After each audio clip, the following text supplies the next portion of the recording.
Welcome to Total Money Management, the Signals and Noise podcast, week ending October 31. How we doing, gents? Happy Halloween. Happy Halloween if you're an American. Jacob walking around with a chainsaw. I did bring a chainsaw. Yeah. Not a chainsaw, it's a hedge snipper. Thank you for that, by the way. How are we, lads? Good, mate. It's been a week. Very well. Been a week. been a It's bit. getting busy out there. It's been a whole week. Yeah. Things are getting a bit crazy. It was a bit choppy. We could just do a podcast secretly and never put an end date on it, and we could just repeat the same thing every week. Isn't that what we've been doing? That's Well, what kind of. We just come in and adjust the cape ratio. Oh, 41. Oh, 40 this week. Feedback time. So I was talking to mummy senior, and she was like, "I love the podcast, so shout out, mum." And she's like, "But I just don't understand anything you're saying." She doesn't understand. Yeah, bless her. She's following along. She's like, I feel like you need to do a 2 or 3 part episode of common words that you use and a baby explainer of them. Right. So I might take that on board and chat to the boys. Well, she'll like the first short story. Trump, okay, trade, and terbium. That's it. Right? Do you understand that? Done. Righto. Mrs. Terbium. Senior, terbium is like a rare earth, and if you get the chance, buy some. Not advice. Not advice. Direct Anyway. from Steve. But yeah, I thought. But yeah, it's all a bit crazy. We kicked off with the cape ratio there, which is at 41, which is, When is this? This is of a couple of days ago, is it? yeah, Yeah. it'd be good if you could put it up onto this week, mate, since you got last week's up there. Is that? Hello. How's You that- can tell I haven't read the notes. How's Call me out how's that wine publicly. going, mate? All right. Yeah, I'm clicking into last week's. Yeah. So the reason why the it's up there is one of the things that happens in a bubble or when markets are expensive is it stays expensive for a long time, and it's like if you become aware, if you're sort of like you buy a green car, right, and then suddenly you see green cars everywhere. Right, and it's because you become conscious of it and you're sort of looking at it. And it's the same with CAPE. If you look at CAPE, if you don't know about CAPE and, someone like us says, oh, you got to pay attention to this thing, people look at it and go, man, that's like, oh, okay, that's really expensive. But then it goes from 30 to 40, right? Mm. And what happens is you get lazy, and that's why I sort of emphasize to people, when the market's really expensive, you want to bring in your rebalancing, not make it annually, make it maybe 6 monthly, or make it when it hits the 200-day moving average, because the complacency sets in where you go, oh yeah, that Steve's been talking about that forever, that's never going to happen. It doesn't work anymore. That's exactly right, and I saw a tweet this week which was Warren Buffett. It might have been this week or last week, Warren Buffett sold his Apple too early. And it's like, oh, God, here we go. And then there was one this week, Warren Buffett's underperformed the S&P since he announced his retirement. Yeah, that was a couple of weeks ago. Yeah. Didn't we literally review his performance against the market a week or so ago? Yeah, well, that's what I mean. It might have been a week ago. He has outrageously outperformed it. People are cherry picking dates though, right? They're going, okay, since this true. date since to May. this date. Exactly. And that's the problem. Always picking the start date is where people get caught, because it's not the same for everybody, right? And that's the really important part that investors have got to work out, even if you've made a lot of money, right? Yeah. Because, if you invest in March 2009, I started in that period in April 2009. So there's been lots of money made, but that doesn't make up for the point that if I lose 50%, then I'm still gonna go down a lot of money, right? Which reminds me, I wrote about that in the blog this week, right? And showing people that you've got to really learn to avoid the big losses, because that's what sinks your compound return. Yep. You can be compounding at 18. Let me give you an example. 82 to 2000, you compound at 16. If you go to 2010, you're compounding at 8, right? And the problem was from 2000 to 2010, you halved.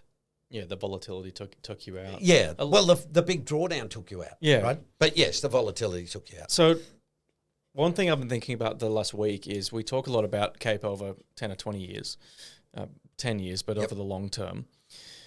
A lot of our listeners are actually just investing now or within the last 12 months, say. Yep. So it's a little bit different because they've only ever seen a CAPE of 35, 38, 40. Yeah. So for someone that hasn't had that huge run, Yep. how would you think about it? Well, you have to be prudent and look at the valuations and think about, because I was thinking about this on the way here. If you look at the tech stocks, they're just crazy, right? You'd have to be the only way. I shouldn't say the only way. The way you've got to look at it is say, and I think we mentioned this a couple of weeks ago. You've got to have your timeline right? And it's that classic stuff where you buy something, and then it falls 50%, and you go, "Oh, I'm a long-term investor," and it's like, yeah, because now you're down 50%, right? And what I mean by that is people invest thinking, "Oh, I'm going to make a lot of money soon." Then when it doesn't make money, you go, "Oh, okay." So the point being, if the market is expensive, you have to say to yourself, okay, I'll wait until it gets really cheap. And because what I'm trying to impress on people at the moment is it's going to get cheap.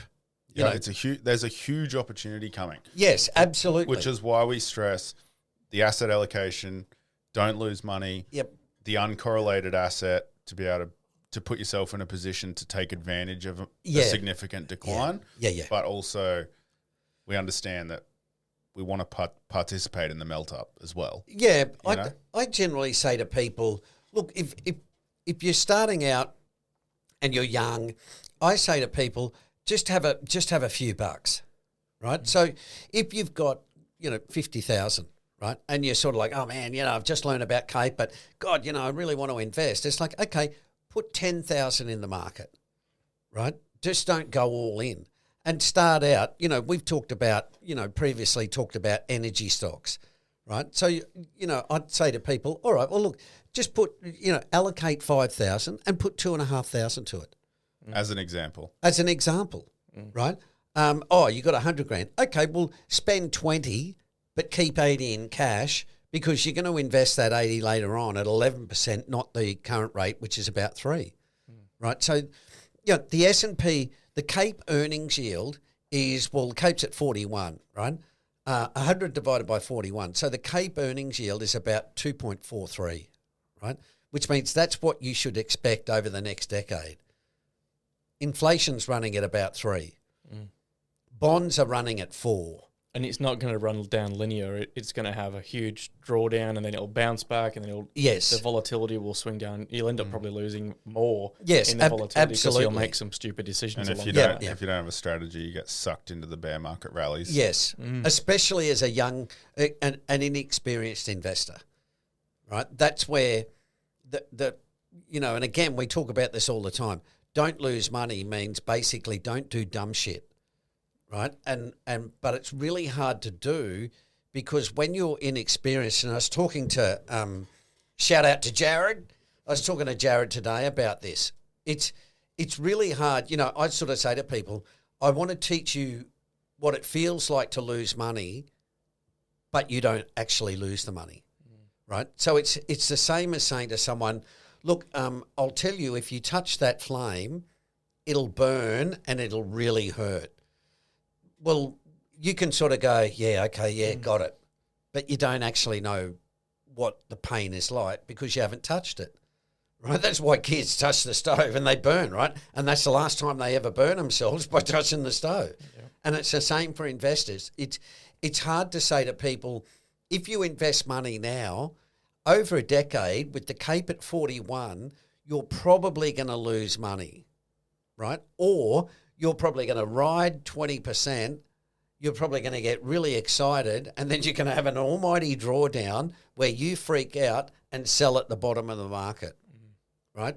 The reason why is because you haven't got the experience to override what your emotional brain is doing, right? You haven't got the knowledge on the sort of system 2 brain side to say, okay, all right, okay, yep, I'm just going to have, I've got plenty of cash. Okay, yep, Steve said this had happened.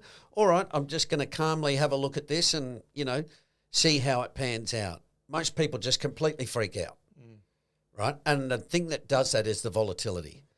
And that's only after you lose money you go, right, well, I won't be doing that again. Yeah, now I get it. Right? And that's the really, really important lesson. Or you're and a psychopath and you keep doubling Yeah. down. Well, how many penny stocks have you bought? Yeah. No, but like how many penny stocks have you bought since Mustang? Since zero. Not Yeah, one. even when we have someone giving us some really good penny stocks. Yeah. I haven't bought a Scared of the single penny stove. stock. Yeah. Yeah. Terrified. myself. Yeah. Look, it's so perverse, because it's a negative, but it's the only, But give me $1 million and I'll chuck it in Bitcoin. yeah. It's different. Let the exchange hold You've it. learnt nothing.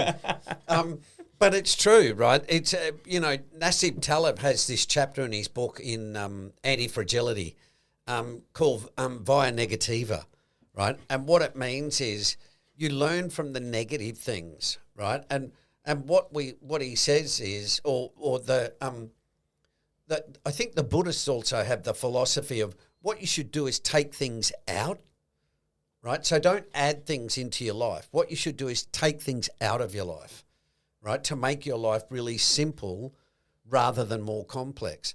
And what often happens is you see that people who make a lot of money end up making their life a lot more complex. Right, they got trust funds, and then they're invested here and they're invested there, and they got this going and they got that going, and all this sort of stuff. Right, when it's not really necessary. Right, it's just like, hey, just keep, and it like we teach. Right, just keep it really simple. You'll make money doing really simple stuff. You don't, if anybody walks in and they got a spreadsheet and all these formulas and all that stuff, it's a guaranteed way to lose money, right? It's the simple things are like ETFs, right? I don't know how many, what iron ore's doing and BHP's doing and all that sort of stuff. But I can say I know how the market works and I can help you make money over the long term by simply just using the index and asset allocation and rebalancing and market cycles. Well, people associate skill to complexity, though. You look at a huge mathematical equation on a absolutely. chalkboard, when actually it results in 0 or 1 or something Well, like that. yeah. That's why you got to have 9 screens as a trader. Yeah. But it's also, it relates what your mum said, right? Like, if people talk to you about something that's their expertise and they use a lot of words that you're going, I don't know what this guy's talking about, you tend to think, well, they must know what they're talking about. Yeah. Right? Rather than saying, this guy's absolutely full of shit. She's figured us out. We just come Straight on here up. every week with Straight big up. words. Yeah. Dysprosium. So, but it's true, right? So the listeners are now going to be like, Steve's full of shit. Yeah. He keeps saying big words about rare earths. Terbium and neodymium and praeodymium. Praeodymium, right? Anyway, now, it's not a real one. speaking of which, Go on. that is serious.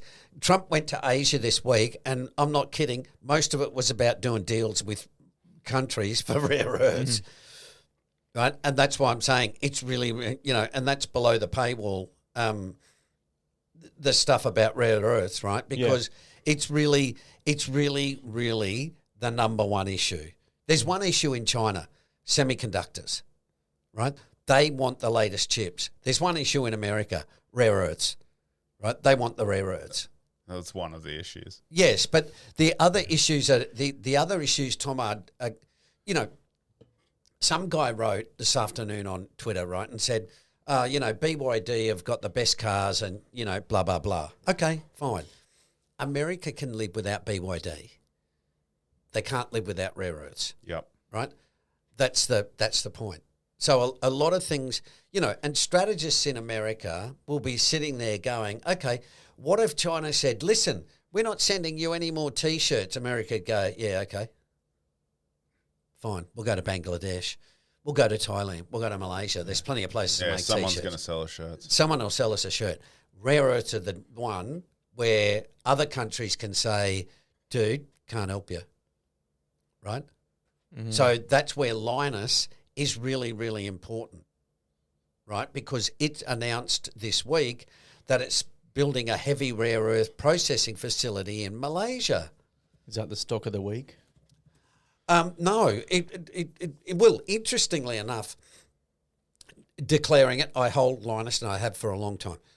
It was at about $20. Now it's actually back down to about 15. But a lot of the hot air has come out of all of the rare earth stocks, right? Because they shot up, They went nuts. 80% in a week or something. That's expected, right? Yeah. But now they've come back down, and that's expected because what happens is traders get in, they spot a trend, they jump on, they make 40 or 50%, then they get out. Yeah. Right? But there's also the other thing you can probably expect there is that the companies will fluctuate a lot based on what's happening between the US and China, right? So this week they came out. Someone came out this week and said, "Oh, the Americans have the American rare earth problem's going to be solved because they've got this new technology or something," right? And you see this all the time, right? Something new and shiny comes out. Yeah, and fix the issue. Yeah, China comes out and says, we've got a chip that's better than your chips. It's like, no, you haven't. And it's the same with the rare earth stuff. It's a bit like, no, you're just bullshitting, right? So there's all this sort of stuff. But I think what you'll see is you'll see a lot of M&A activity in the rare earth space. From the big players. Yeah, the big players will and small, a lot of small miners, it's a hard game. Right, one of the big blokes walks in and says, "We'll give you double the price." You look at it and go, "Yep, great." So, would you say Lynas is still well valued, even after it's run and? Well, it's a little bit hard, Jacob. It says that the PE ratio is 1,500. Yeah, it's a long-term story, and it will be It's one of those. Let me put it to you this way: it's like AI. Right? The rare earths are important, AI is important, but what's the future value? Yeah. Right? So this is why we where's the money flow going to come from? From government? One of the strategies is saying, like we talked about statistical arbitrage, is saying just buy little bits of, buy 20 rare earth companies and put $1,000 in each of them. Yeah. Right? That's the way to do it, rather than say, I'm going to put 20 grand in one of them and hope like hell it succeeds, because your risk has gone through the roof. Like ASM? Yeah, well, there's them and a few others. They're Australian ones. They've been at it a long time. ASM did 80% this month. What's that? ASM's gone up 80% this month. Yeah, but it went from 50 cents to $2. Now it's back down to what, $1? It's $1. Yeah, that's what I mean. So, and this is, again, really important. Imagine if you bought it at $2. Oh, someone did. That's right. Yeah. So someone's looking at it going, this is bullshit, I'm down 50%. That's where you've got to be careful, right? That's why I say put $1,000 in, because if you look at it, you can go, all right, well, I can at least, double down on it or dollar cost average down. Well, I mean, it's fair to say the rare earth story is not going anywhere. It's part of a massive shift in I think so, yeah. and geopolitics and for the next decade. Yeah. Put it this way. If the Americans were on the cusp of going, hey, we're going to nail this shit and, we won't need any rare earths. If that was the case, Donald Trump wouldn't be going to Asia or Australia and making shitload of rare earth deals, right? Yeah. It's going to be around for a little while yet. So what else we got? Gates is reversing course, parapolitics, and then I saw this. He'd basically dropped that AI is a bubble, and I think a few of the big wigs are saying that now. Yeah, well, that's three of them. That's Sam Altman. Yeah, Jeff Bezos. They're wanting to get out the firing line for if shit hits the fan. Yeah, I think if it crashes, they'll be able to go, well, told you it was a bubble. Yeah. And you can say, told you so first. Probably, Tom. I think so. But interestingly, who's the NVIDIA CEO? Jensen Huang. He said it's not. Well, he wouldn't, would he? Yeah, because he just hit 5 trillion market But it's just interesting how you get three of the big wigs saying it is and one of the big wigs saying it's not. And he's selling down his shares. Mate, his stuff sits in the data centers for all that tech. Look at what they do, not what they say. What's that? Look at what they do, not what they say. So, I mean, he's selling down his shares. Yeah. I think the interesting thing, what I was saying there, Gates reverses courses. Gates came out this week and said, climate change, yeah, well, it probably won't kill us all. Now, remember what I said a couple of weeks ago, I'm feeling a little bit shaky about climate change. You can see what's going on here. Environmentalism's going to be squashed, mate. That bloke's ridden on the climate change coat strings for 20 years. Yeah, exactly. But now all of a Billions sudden, it's like, oh, it's not going to kill us. It's like, oh, okay, hello. What's happened here? Yeah, it's just an ice age. Yeah. But it's true, Tom. Why would Bill Gates say, I'm now going to make an announcement that, we shouldn't panic too much? Well, I'll tell you why. Because Donald Trump's in government and he's telling these environmentalists to, maybe... I'll cut your funding if you don't change your tune. Yeah. And he's building he's investing in massive data centers with... Yeah, absolutely. I'm going to I'm going to give you money for this data center, but you've got to tell everyone that climate change is a hoax. So, anyway. Let's talk about Australia then. Obviously, property. Did you want to do your weekly stint on Well, property? hang on. What's the US rate cuts but not for Oz? Well, they had a rate cut. Well, the US cut 0.25%. Okay, we didn't. And I must admit, I'm End of story. next year, I reckon's... That's it. Next year, I reckon it's going to be a problem. Yeah? For us. Yeah. No, for the US. Yeah. I think their economy's sliding really quickly. Really quickly. Now, Powell is cutting rates to placate Trump a little bit as well. But I think I said last week, the government deficit's falling. They're collecting a lot in tariffs. The government shut down. That all weakens the economy. Yep. Right, and the investment side is purely the Mag 7, right? So in the Mag 7 are basically holding up the US economy through investment, right? And that's going to be, and that can't continue on. And the S&P. And the S&P, yeah. Well, I saw a graph. And the Russell 2000. That's going to absolutely, yeah, yikes. The growth of, I'll not do this justice, but I think it's 397 of the S&P companies have just gone nowhere or even declined for the last few years. And the other ones have gone... Yeah, dragged it up. Have just dragged it up. NVIDIA. Yeah. Mostly really the, strong most shoulders. of the top 10. Yeah, NVIDIA, basically the Mag 7. Mm. Right? The other 493 have done bugger all. Is NVIDIA in the Mag 7? Yeah, it's the number one, mate. And in Oz this week, we got the inflation figures out, which were no one, of course, predicted again. God, I love economists. I love them. No one could have seen it. No one could have seen this They come were higher in. than And it's like, expected. oh, God, they're dickheads. Anyway, moving right along. We didn't cut. What they're now saying is, well, the Reserve Bank won't cut rates because inflation's still high. Right? So mortgage holders go, oh, no. Right? Because then they don't get mortgage relief. Right? So, and our economy's not doing that well. It's okay, but it's just ticking along. I put something in the So. Instagram members channel, and apparently the main contributors to inflation are selected goods, whatever Yes. that is, Yep, and energy. and services. Yep, and energy. Part of it was because, see, the government gave us all money for the energy bills, and I think energy went up 9% or something, and I think rents were 6%, I think, or something. So, yeah, but things are expensive. They're a lot more expensive than they used to be. Yeah. I mean, if you look at this little line, you can't see it, but we're the highest we've been since 2021 almost. Obviously, throughout COVID went crazy. In but inflation. yeah, That's the concern, see, because it spiked again. Yeah. And that's the government stopped paying the electricity bills. So everybody's electricity bills are, we're all going to get bill shock. I did again. see that on my bill. Yeah. I know. It's just, it's crazy. Yeah. It's crazy. Did you notice that, Tom, or was it a drop in the ocean? It does. Mate, top 1%, they don't worry about bills. What's inflation?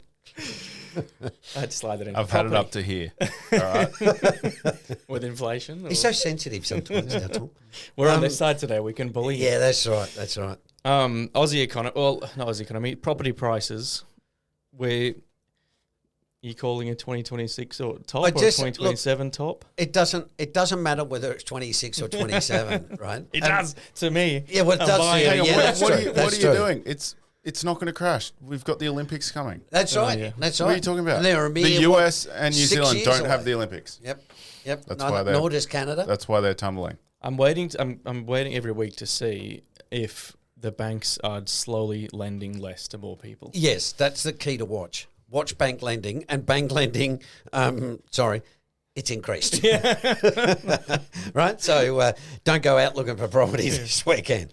But in all seriousness, the thing that you notice is the thing that's lending a lot is investors, right? Investors are going piggishly back into the market, right? So, help yourself, mate. I will. Have I finished this already? drink. I'd say this every week. No. You guys are gluttons. Go for it. Have you? He's got a trick or treat. I think I need to. I've still got a trick. I might need to get some help. No guy. Dude. Yeah.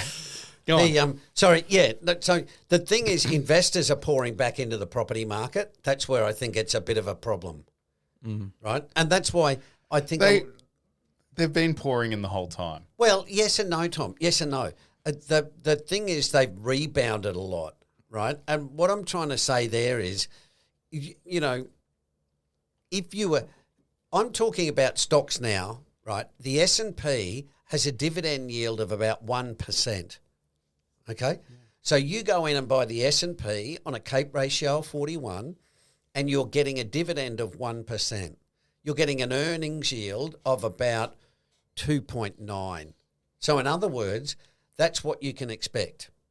Okay, property investors in Australia are getting into, you imagine if I said to you, Tom, I've got an investment and the yield is 1%. You would honestly say to me, Steve, that's ridiculous. I'm not buying it. I'm not buying your courses. Yeah.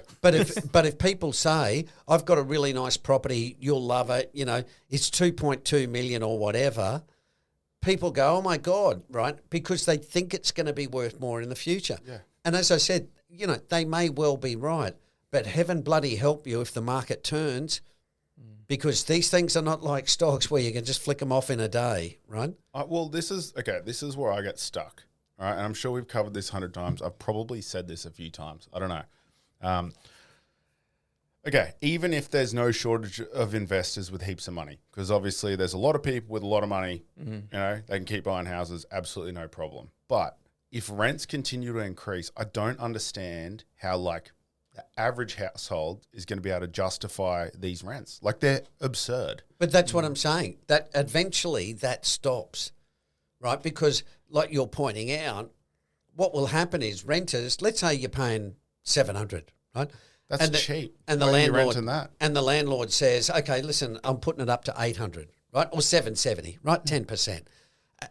What's the alternative? The alternative is you say, all right, I'm out. Yeah, I'll camp. I'm moving from a 3-bedroom to a 2-bedroom. Kids, you're going to have to slot in the bedroom together, right? Because, again, people will ratchet down and try to survive, which means it might be, righto, the 2 kids have got to go in the 1 bedroom, not in 2 bedrooms, because we can't afford it. Well, Eventually it reaches a point where it breaks. Well, masses Right. move markets, right, as we know. So I think we've got to keep an eye out on unemployment rates and things like that. Yes, If they yes. tick up, people can't afford Absolutely. people can't afford rent or Yep. mortgages, which means that the masses decide that for the landlord. Yes. So if let's just use renters as one cohort of people, let's just say it ticks up to 7% unemployment rate. That's a lot of people that are now not working that can't afford, don't have savings to pay that, and the market has to meet where they're at. So rent that was 700 might now be 600 because that's just what people can afford. Yes, absolutely. At some stage, and this is what I'm saying, at some point, all markets turn, right? They all cycle. Now, the property market in Australia, I was talking to someone today, Jared today, about it, right? I bought in 2000 and I bought in New Farm, right? Perfect area, right? And it went gangbusters, right? And then my ex-wife and I at the time, we had like 4 properties, and it was just, I would go to the mortgage broker and go, I need 250 grand. He was just like, yeah, righto. Like they were just handing it out like, candy, right? And in 2000, every chart you look at in terms of debt goes, moving along steadily, and then it just absolutely bolts in 2000, right? And it's because of the Asian financial crisis. Now, I won't bore you with it here, but essentially we got flooded with cheap money. We have 2 property specials about 50 episodes ago where you can go and listen to us talk about it. Yeah. And it's really important because what you've got to realise, what you said before, Jacob, there's only 2 ways to get money into an economy, right? Which is the government spending. Well, Albo's not doing much of that, right? The deficit's like 1% of GDP, right? So that, that's not doing anything. The other side is private lending. Now, businesses will borrow to build stuff because Tom's going to run in and go, I need more widgets.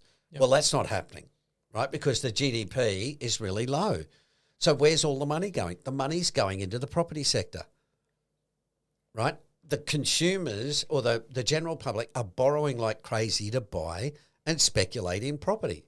Now, when that stops, the prices fall, right? Because once the momentum falls over, you can say, I want 1.7 for my property. And if I say, Tom, the bank will lend me 1.4, you're quite welcome to say no. But now you're stuck with a property that's worth 1.7 as an investor, and, you're losing money because you negatively geared it, right? Well, okay, that's fine, but that's what's going to happen to someone. I don't know who it's going to happen to. But like we said before, someone bought rare earth stocks at $2 and now they're $1. Right? Well, some people bought at 50 cents and at $1 and they're going, this is great. It'll happen to me as soon as I buy a lovely house in Melania next year. Well, yep, and serves your bloody self right. Yeah. I know it's coming. And then a month later you'll be mortgage free. And then the next month you'll buy a second one. I'm just paying cash. Yeah. Anyway, kids first. No. Babies first.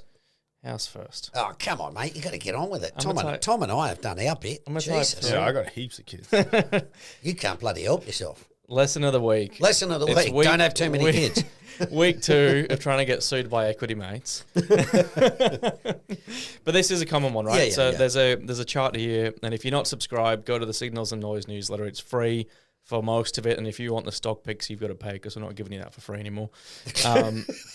So what we've got here is years invested, 1 through to 20, and probability of loss from year 1 through to year 20. Yep. Basically, what the blokes are saying are, any time after 15 years, you're guaranteed to not lose. Yeah, but they don't say what that could be 1%. Yeah, well, see, that's the point. If you look at, 1982 to 2000, which I always use, it compounded at 16, right? Why? Because the Cape was at 5 and it ended at 44. Okay, well, from 2000 to 2020, it was about 4%. Why? Because the Cape started out at 44. Yeah. Right? And then in 2010, it got down to 12. So when they say those things, the probability of a loss is 0. And it's like, okay, but how much do I actually make? Yeah. Right? And the point being, in 20 years, you're going to have a good decade and a bad decade, right? If you look at the returns, they generally get pretty close to 10 years, right? But if you use the Cape ratio, you can look at it and say, well, the Cape's at 44. Oh, okay. So from 2000 to 2010, you lost 5% per year. In other words, you halved your money. Now, you can look at that and go, oh, yeah, look, years invested 10, a probability of loss 4.9%. That's like, no. And the other thing is, years? Well, I'm not sitting there going, oh, good, I've only got a 5% chance of a loss, right? But the loss is 50%, right? So you're sort of going, man, that's a absolute shit thing to do, right? Exactly. And again, it gets down to, it's not about payoffs, it's about consequences, right? If you take a really big risk, you might get rich, but you might also lose all your money. Okay, so long as you understand that, best of luck. But that's a really, it's a really dumb bet. Oh, you may as well go play roulette. Well, play lotto, right? Yeah. And there's a chart below that just showing you that there are periods, and it's quite substantial, where the S&P doesn't outperform Treasury bonds, right? And again, and when you look at it, it always gets back to the market being cheap or expensive, right? And if it's expensive, the earnings yield like now is 3%. Well, for Christ's sake, why do you think you're going to get 10 or 11? Right? It's saying you'll get 3. So what, you're sitting there thinking, oh, well, it'll probably, magic will appear and I'll get 11. It's like, that's not the way it works, buddy. If you manifest it. Yeah. If you, what is it? If you build it, they will come or something. It's just really basically, and again, what we're talking about, it's just really simple numbers. If people come at you with bullshit spreadsheets and, like, oh yeah, but if you do this and you do that, and you set up a trust and you negatively gear it, and you do a tax haven in the Caymans, it's like, oh Jesus, please, like honestly, just buy when it's cheap. Yeah. Well, but Jacob, and go on a holiday when it's expensive. Right. Take this time, go on a holiday. But it's so true, isn't it? Yeah. I don't know. I'm 62 and I'm looking at it, mate. I'm not kidding. I'd happily live in a caravan. You want a caravan? I'm not kidding. Go get one. Someone buy Steve a caravan. As soon as I dump the kids, I'm going to get a bloody van and go, this is it. I'm just going to drive around, and as long as there's Wi-Fi, I'm happy. You're going to have to just drive back here every Friday. Yeah, that's true. Well, he'll be in Mulaney. Yeah. True. What about him? Yeah, that's fair. I'll drive here. Yeah. Just feel, Steve's coming over from Perth today, so we might be a couple of hours late. He can fly over. Anyway. Well, before we wrap up, I did want to cover the signals and noise premium. So a bit facetious saying got to pay for the stock picks, but what you actually get are monthly coaching calls. There's about 3 years worth of previous coaching calls, all Steve's notes, Steve's way of thinking for investing. Obviously, there's a small fee behind it, but if you're interested, you can head to the website. There's actually a lot of good stuff. So, thanks, Awesome. See you next week. Cheers, folks. Cheers. This podcast does not provide financial advice.